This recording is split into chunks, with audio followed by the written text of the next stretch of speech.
Welcome to Africa Knows. Today we dive deep into the history of South Africa. In ancient times, before cities, before borders, before gold and diamonds, there was the land. A land rich in rhythm, wisdom, and spirit, the land we now call South Africa. Long before the ships arrived from the west, this land was already alive. With kings, healers, warriors, and storytellers. This is the story of South Africa before colonization.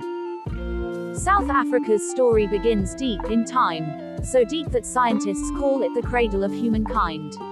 Here, our earliest ancestors walked the valleys of Gauteng, Limpopo, and Northwest.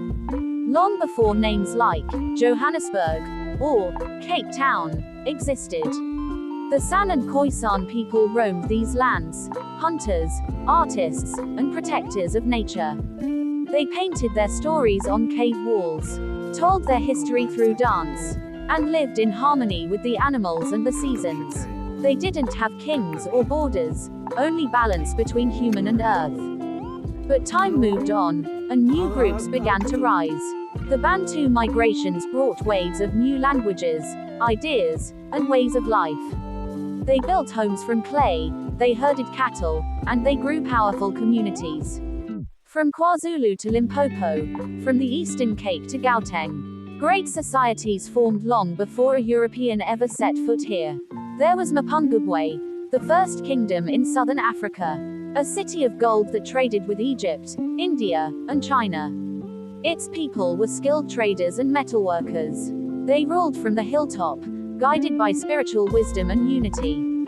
Then came the Great Zimbabwe and the Kingdom of Congo to the north, showing how Africa was never a dark continent, but a shining one, filled with knowledge and power. Life before colonization was built on community. Ubuntu, I am because we are, was not just a word, it was a way of living. Elders led through wisdom, not force. Land belonged to everyone. It was never bought or sold. People lived close to the land, fishing, farming, herding, and celebrating each season. Women were leaders, healers, and storytellers. Men were hunters, protectors, and builders. Children were taught the old ways, songs, dances, and stories that carried history in their rhythm.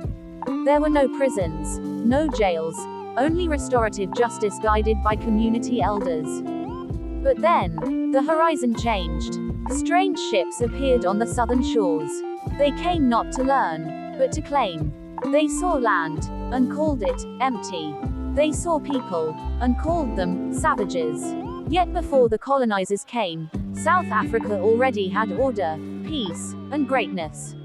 The people lived in balance with earth and spirit, a harmony that the colonizers could never understand. Before colonization, Africa was not waiting to be discovered. It was already alive, ancient, advanced, and deeply spiritual.